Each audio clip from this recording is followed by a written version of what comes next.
Hi, and welcome to Axelbank Reports, History and Today. Conversations with America's top nonfiction authors and why their books matter right now.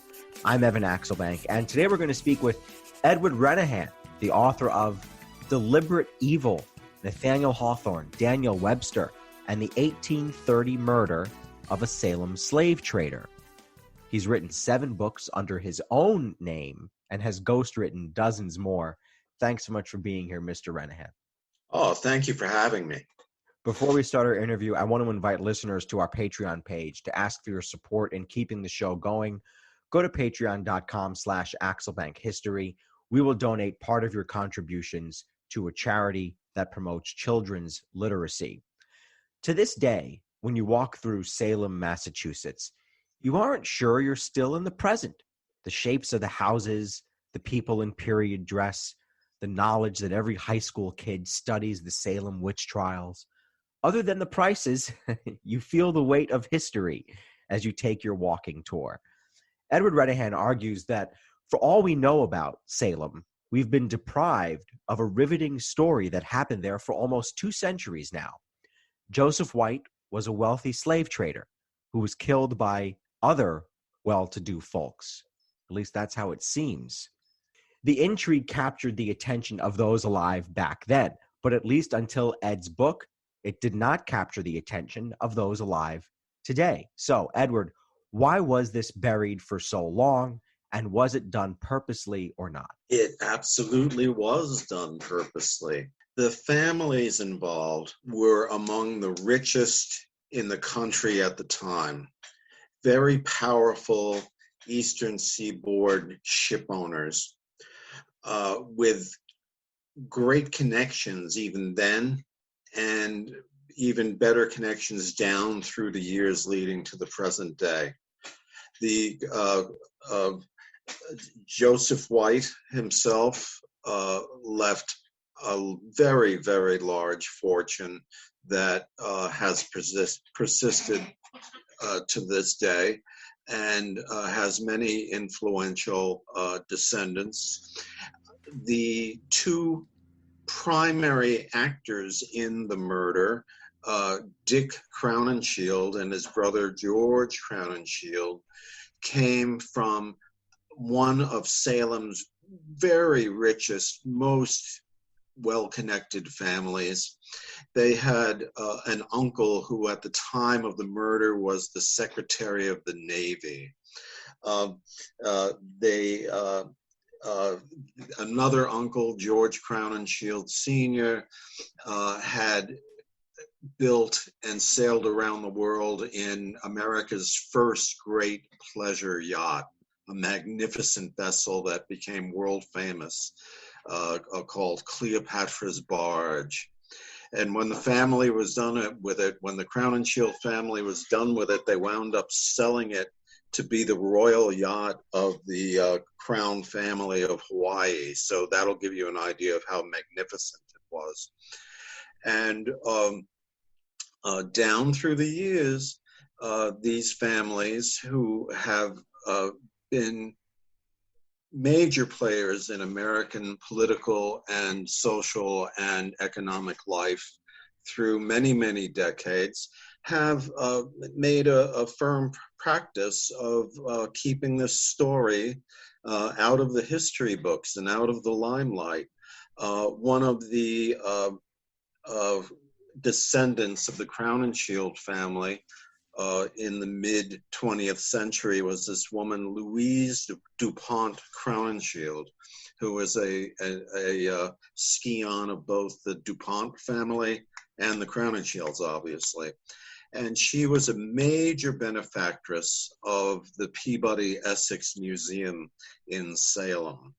And the Peabody Essex Museum owns the mansion in which the murder took place.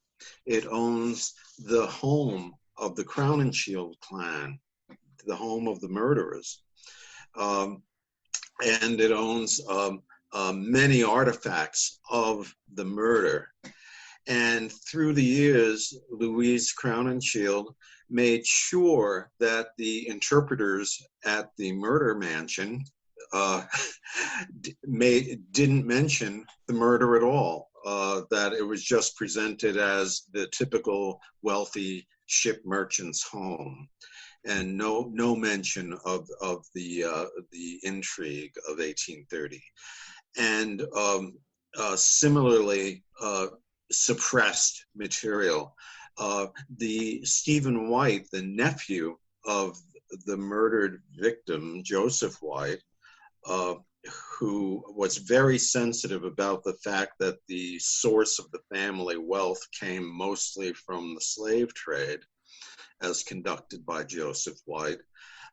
He went so far in his time as to buy up all the copies of an early Daniel Webster biography that spoke to Daniel Webster's participation in the trial and negatively depicted the whites, and bought them all up and had them destroyed, and then commissioned the author of the book to rewrite the book, which White had printed at his own expense, in a manner that completely excised all mention of the trial. There's nothing like a few connections to push stuff to the back, right? Yeah, and the influence has continued down through the ages. Ben Bradley, the editor of the Washington Post, during at the time of the Daniel Ellsberg Pentagon Papers and Watergate, Ben's middle name was Crowninshield. It was Benjamin Crowninshield Bradley. So the families are still very influential. Take us back to 1830 in Salem, Massachusetts. What was life like back then for people living there? And at least in a physical sense, how recognizable would the town of that era be to those of us who have walked its streets today? It would be quite recognizable. The Salem of 1830 was one of the wealthiest cities in the country. It was on the brink of just beginning to do a decline. Around 1800, in the 1790s, 1800 up until about 1810, it was by far the wealthiest city in the entire country. One prominent member of the gentry there, Elias Haskett Derby, was America's first true millionaire. And all of the great fortunes which dominated Salem at that time were all made in merchant shipping, the China trade and the East India trade. Most families, like the Crowninshields and the Whites, owned 10 to 15 vessels that were constantly coming and going, engaged in this commercial venture, and each voyage averaged a profit in today's dollars, averaged a profit of about $1.3 million. Big money, baby. So we're talking about fantastic wealth. And the buildings, as I mentioned, the murder house still stands. Much of the architecture of 1830 Salem is still there down by the waterfront. And several of the wharves, back in the day, back in 1830, there were about 40 or so wharves extending out into Salem Harbor, and these were owned by the prominent families. There's a classic, gorgeous George Ropes Jr. painting of the Crowninshield Wharf, as it was called, it could accommodate up to 12 vessels, large square-rigged vessels at a time. It had 3 warehouses on it and a counting house. It extended about a half a mile out into the harbor. The Derby Wharf, which remains today, it's one of the few that remains today, owned by the aforementioned Elias Haskett Derby, extends just over half a mile into the harbor, and is, it's astonishing to look at it. These things would take years to build, and were representative of not just the commerce, but of the wealth behind the commerce in Salem. Now, in 1830, things were just starting to slip, because for several reasons. Because, first of all, because Boston and New York had recently developed excellent railroad connections. So when ships came in, the stuff could be transported by train to elsewhere, whereas Salem wouldn't get a train connection until about 1838, and then it would just be a connection to Boston. More importantly than that, the latest and best vessels coming off the line were so big that Salem, they drew too much water to comfortably use Salem Harbor. Salem Harbor just wasn't deep enough for them. So more and more of the shipping went to Boston and to New York. Now, the Salem families still own the ships. They just didn't come and go from Salem.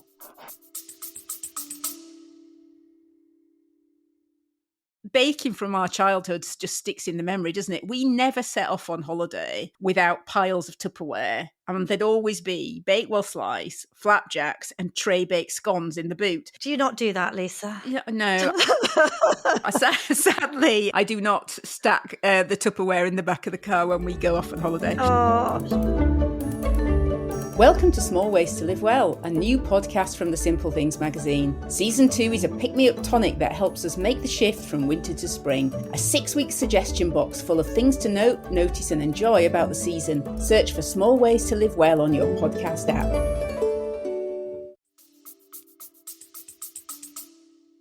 How did the witch trials of 1692 impact the culture of those who lived, not today, but who lived in Salem 140 years later in 1830? It impacted them greatly because, number one, the latter-day citizens of Salem always felt as if there was a pall cast over the city and its history, given the outrages of the witch trials of 1692 and 1693.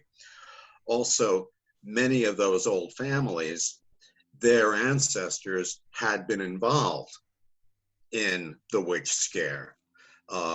Nathaniel Hawthorne, who plays a major role in my book, who was an intimate friend of all the murder suspects in the crime, was a Salem native, was born in Salem in 1804. His family went back many, many, many generations in Salem. They were all mostly in shipping. Hawthorne's father died at sea of some exotic disease while skippering a crown and shield vessel. And various uncles and great uncles had been captains of merchant vessels. Hawthorne's great grandfather, John Haythorne, it was Hawthorne who put the W, it was Nathaniel who put the W in the family name. Prior to that, it had been Haythorne. I like it with the W. Yeah, so do I. Nathaniel's great-grandfather, John Haythorne, was the principal judge in the witch trials, and a very enthusiastic judge, and sent many a person to the gallows. Who was Joseph White? And what was he up to that would have someone say, this guy needs to be done away with. He was up to something. Yeah. Well, he certainly was generally loathed in Salem. Joseph White was 82 at the time of his murder in April of 1830. He had had a very, very long career as a merchant shipper in Salem, was one of the wealthiest men in town. He was a rather garrulous character. He made enemies very easily. He took offense easily. He was out for himself and his family to the detriment of all others. He conducted shady business dealings left and right. And slavery was outlawed, but it was this open secret in Salem that it was still going on, wasn't it? Yeah. And he was the leader of the pack, Joseph White.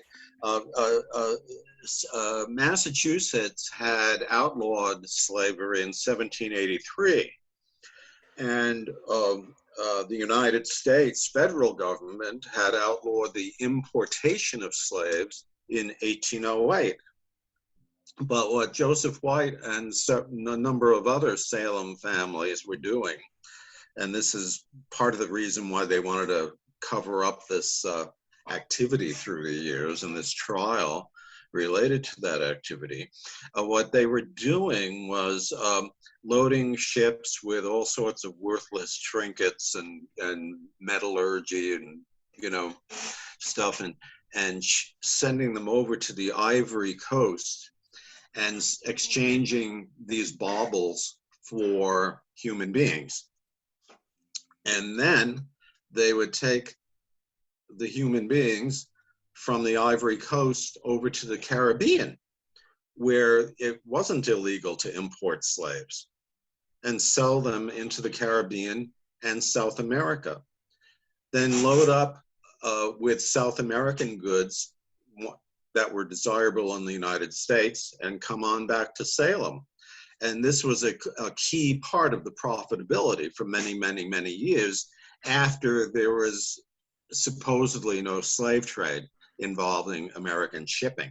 And not only had White been a leader in this, he was also completely unapologetic about it. He went on record saying that he had no hesitation and no shame about selling one human being to another. He bragged about it.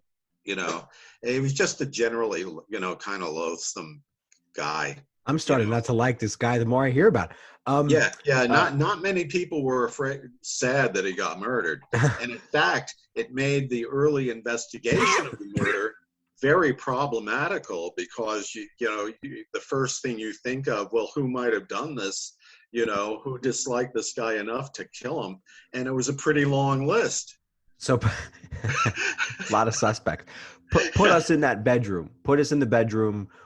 If we were going in there to investigate upon the discovery, when Benjamin White, his housemate and I guess nephew, finds the body, what did Benjamin White find? What was the condition of the body?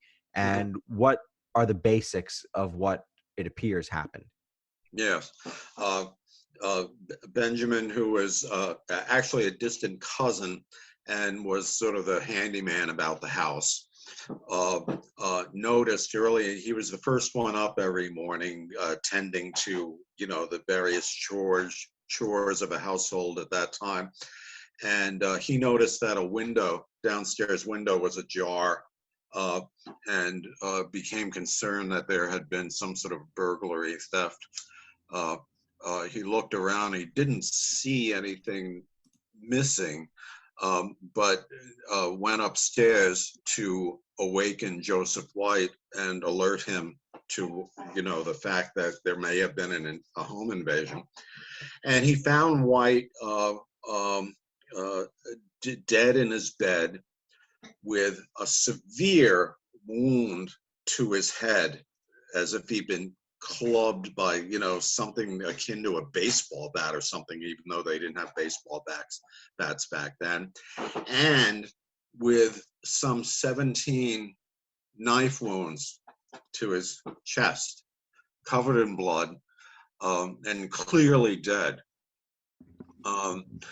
Benjamin immediately woke up the housemaid, the young housemaid, and alerted her to what he'd found, and then went next door to alert the neighbor, who also happened to be a physician, to get him over, and then proceeded a few blocks away to the home of Stephen White, who was a blood nephew of Joseph White, but also the adopted son of Joseph White, and himself a very prominent guy in Salem and a former member of the Massachusetts General Assembly. And you say this kicks off one of the first, if not the first, American detective stories. What did this have? Why was there such intrigue around this particular murder, and how did it launch this genre?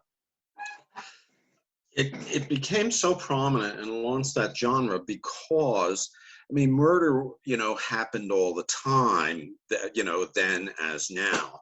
But it was usually rough and tumble trade, waterfront types, sailors getting into fights and knifing each other.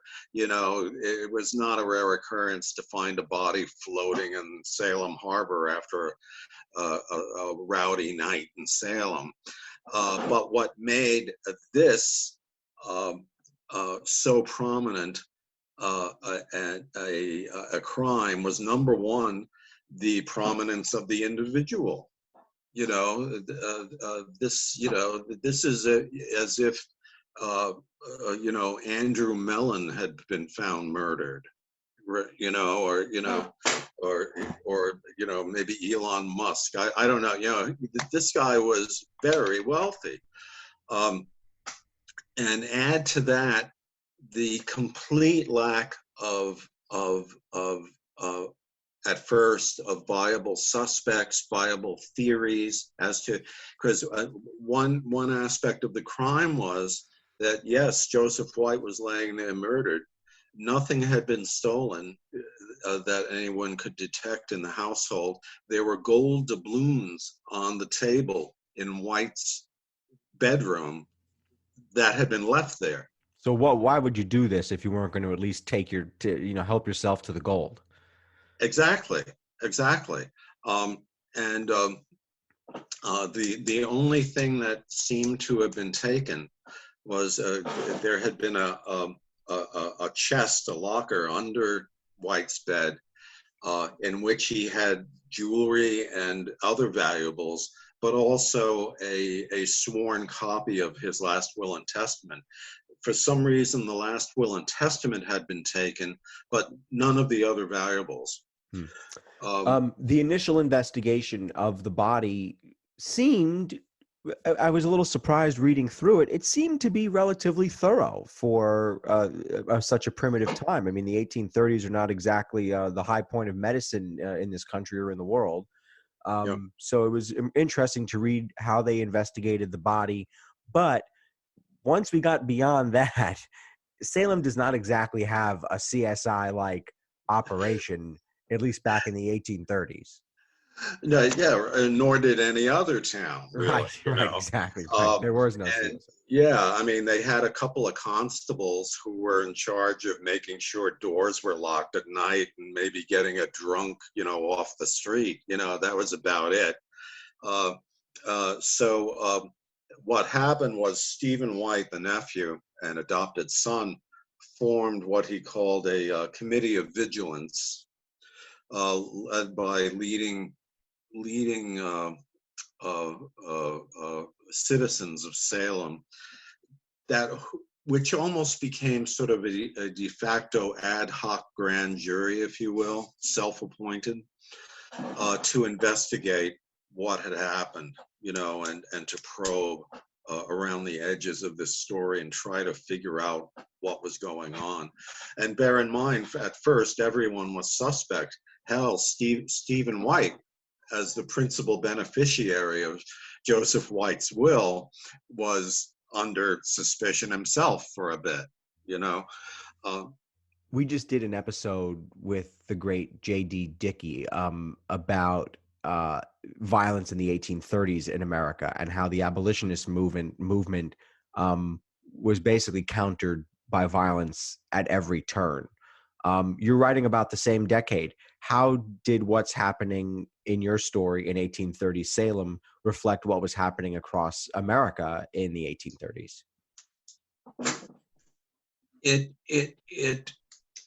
It reflected what was happening in that it revealed a fundamental tension, for starters, between increasingly loud, vociferous, anti-slavery people and those who were, generally not too concerned about it, and the whites were, notorious for, not being real, sympathetic to an abolitionist cause, or not being opposed to it so much either as, just being completely indifferent. It didn't impact their business anymore at all as far as domestic American slavery was concerned.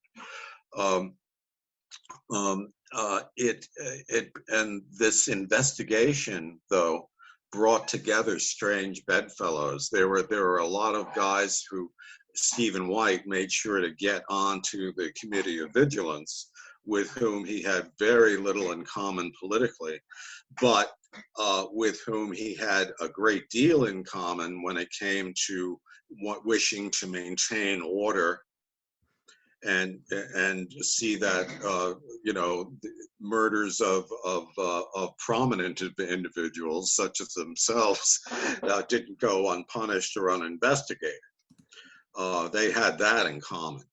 And what drove the investigation eventually, this all happened within a few weeks, was the White family putting in $1,000 for a reward, which was money at the time. The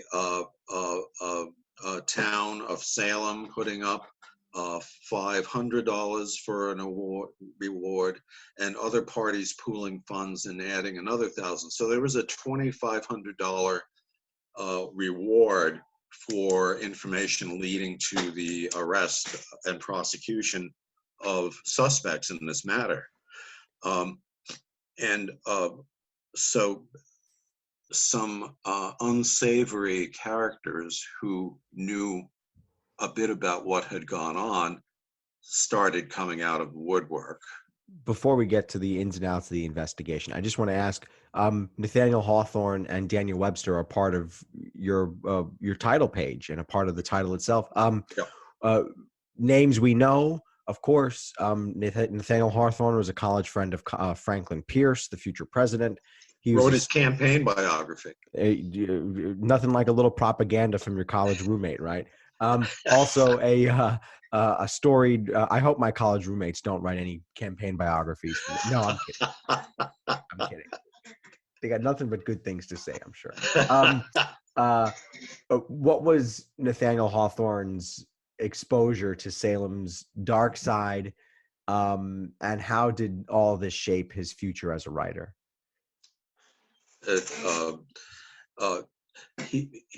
Nathaniel grew up with this sort of dark history, this veil of the past hovering over him, especially given the fact of his great-great-grandfather's involvement with the witch trials.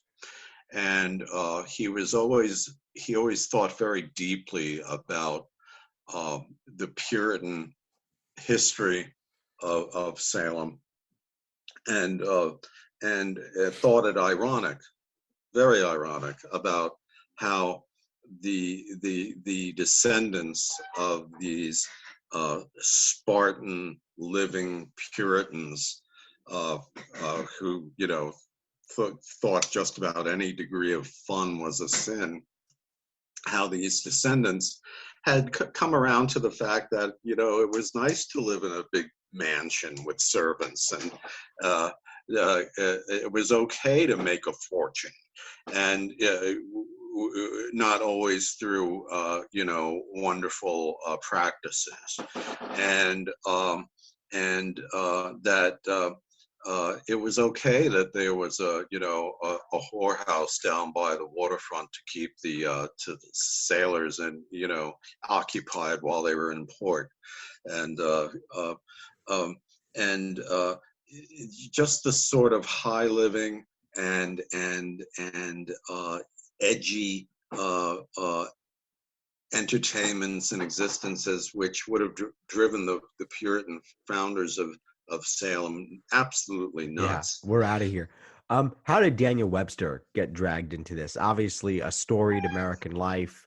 What was he up to at this point as 1830 comes around and this murder happens? And how does he get dragged into the beef of what is going on here? Yeah. Nathaniel Webster was at the time a sitting senator from Massachusetts and already famed nationwide as an orator, the great Daniel Webster. He was a close friend of Stephen White, the nephew and adopted son of Joseph White. When it came to the trial of the culprits, there's a bit of a backstory here.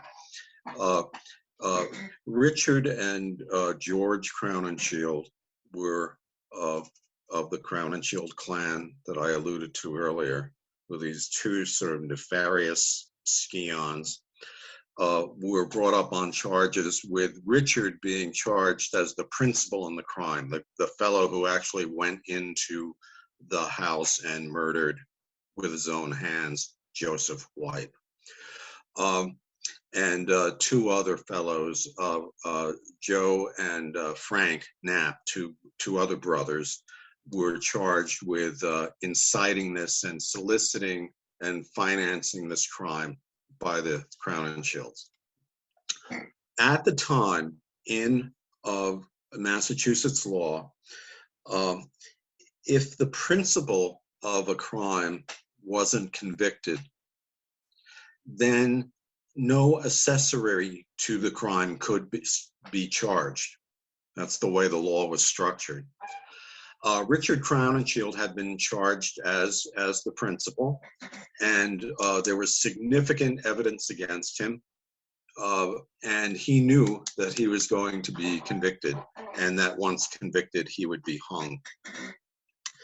He consulted a bunch of law books. He had a bunch of law books delivered to his room, cell at the Salem jail, and consulted with one of the attorneys involved with the case, Franklin Dexter, and confirmed this theory of the law that, if he was removed as principal, then there could be no charges against accessories, his brother George being one of them, and Joe and Frank Knapp being the others.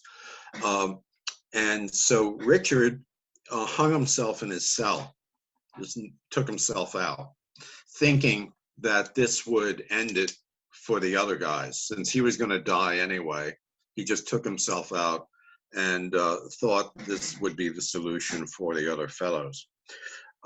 He was wrong because Attorney General Perez Morton of the state of Massachusetts simply charged Frank Knapp, who had been outside the house keeping lookout, as a second-degree principal, and proceeded with the trial.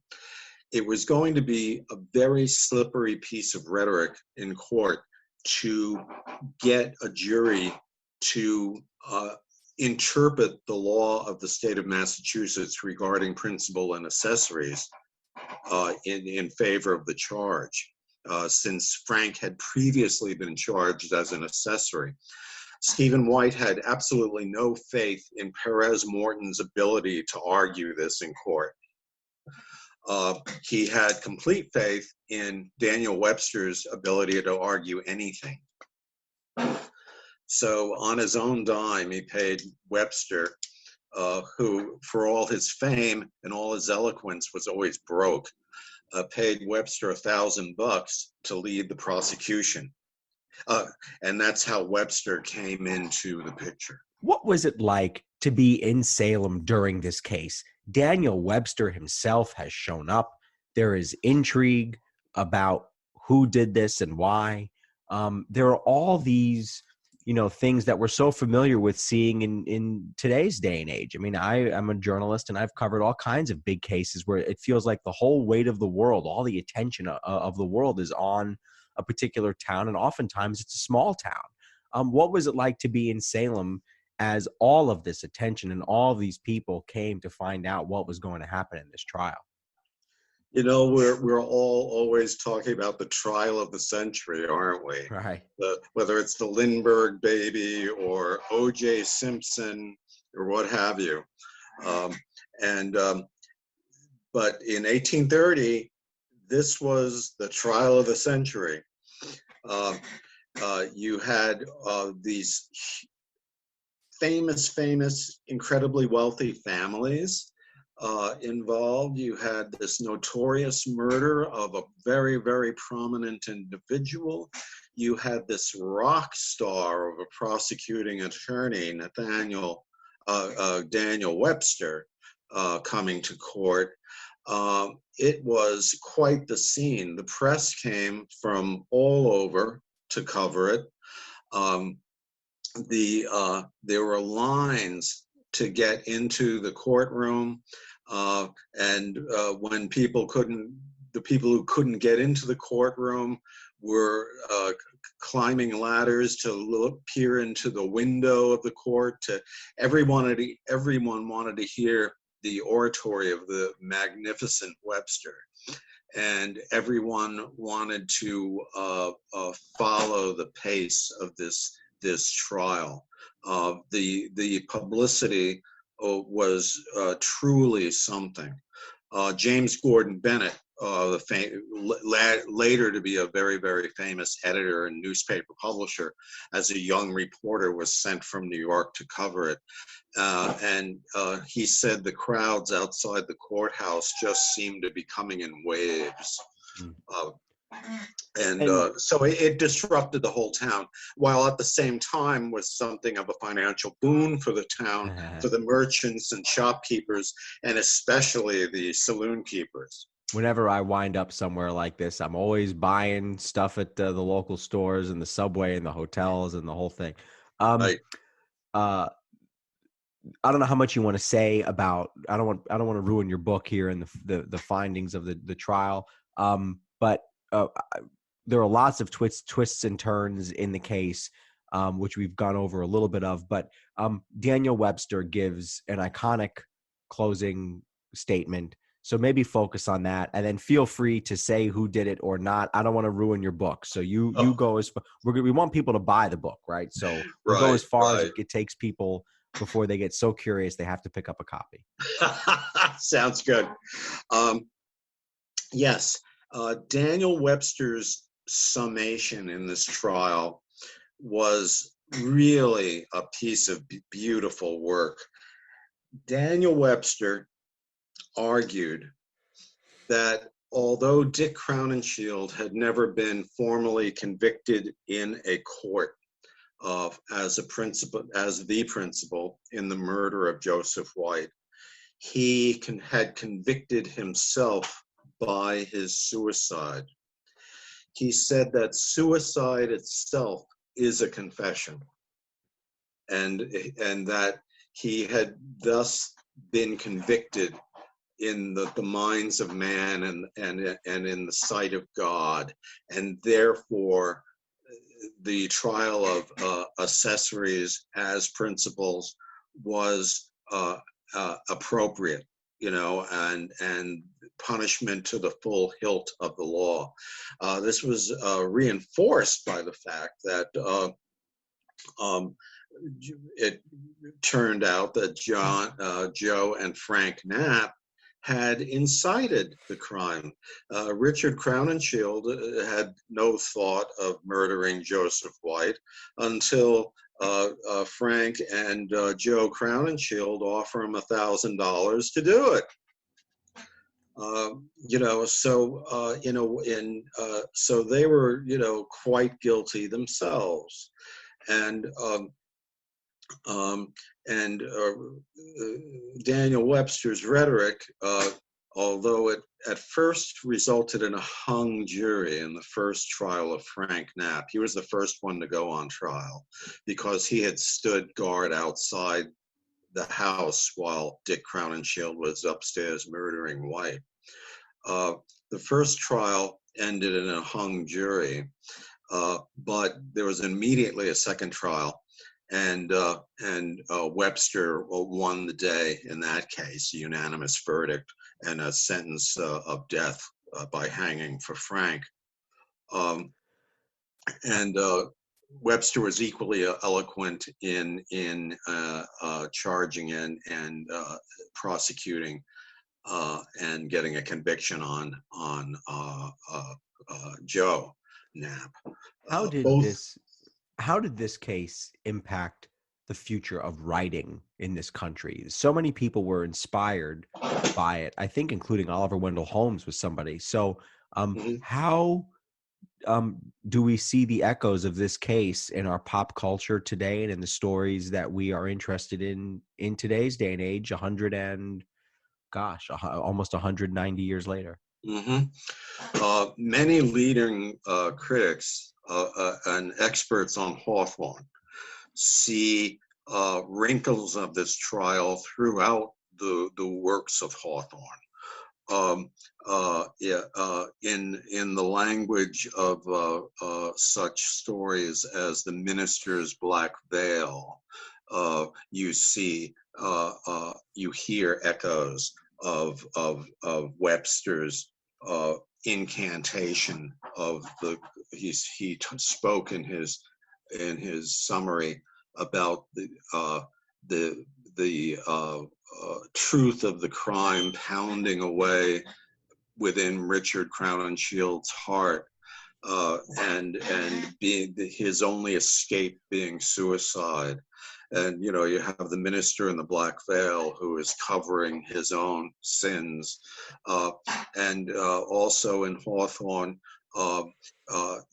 many critics cite the same passages from Webster's summation in the final speech of Reverend Dimmesdale in the Scarlet Letter, when he's confronting the fact that he has fornicated with Hester Prynne and fathered her illegitimate child. Also, scholars of Edgar Allan Poe have traced letters of his where he says that the same passage from Webster influenced his tale, The Telltale Heart, where the guy has murdered someone and buried them under the floorboards and hears the pounding of the heart, that the incessant guilt that won't go away. So it has played through, many aspects of American literature through the years. And then you have the famous tale, short story, The Devil and Daniel Webster, which was published in the 1930s, I believe. The famous tale where there's the farmer who has sold his soul to Satan, and it's time for Satan to come and collect, and the farmer hires Daniel Webster to defend him and get him out of this. And Webster dares the Satan when he comes to a debate, and offers to let Salem Satan use his own minions from hell. He can choose from his own minions of hell for the jury, and so Satan brings up Attila the Hun and all these terrible people, and the judge that he brings up from hell is Judge John Hawthorne. Americans love a good circus, apparently. We've certainly learned that from this book. What can we learn about, how can we be more responsible when these circuses descend upon us again, or we descend upon the circus? What can we learn about being more responsible in treating the people involved in a more dignified fashion and in reporting on these cases in more helpful ways? Yeah, I don't know, because so often the people involved, I hate to say it, but so often the people involved are themselves not too dignified, if you will. And going today, with, I don't know, look at, Johnny Depp and Amber Heard, and all this dirty laundry that we all get to listen to. But back in the day, now, the only party to this crime who got off was George Crowninshield, Dick Crownenshield's brother, who, although he had facilitated communications and such and introduced people to one another, on the night of the murder, he produced two witnesses in court to document the fact that, give him his alibi and state clearly that on the night of the murder he had been elsewhere, and the place where he had been was in the whorehouse which he owned, in bed with two of his employees. He produced these two prostitutes to give him I have an alibi, don't I? Here they are. Talk about dirty laundry, but it worked. Here are my alibis. He worked for me, went on to live a long and prosperous life, died a very wealthy man in the 1880s, left a fortune. Do you wrestle at all with the question of whether Joseph White deserved this? Murder, I would assume, is a terrible thing to have happen to oneself, particularly in this brutal fashion. But he was a slave trader. Have you rectified that in your own mind as someone who studied this case so closely? I personally don't have much sympathy for the man, but I'm also short on sympathy for the people who killed him. I don't think there were too many saints involved in this this whole fiasco.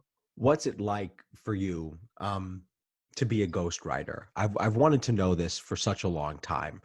Writers inherently have to put themselves out there. Right. You've written 7 books on your own, so it's not as if you're a super private writer. But what is it like? What is your process to take an entire persona on as you write a book in someone else's name? Well, first of all, the ghostwriting I do is entirely nonfiction, and it's usually in the form of a memoir, and it's usually some prominent person, not necessarily prominent internationally or even nationally, but a person who at least is prominent in a specific field, And you interview them for a couple days or weeks? For quite a bit.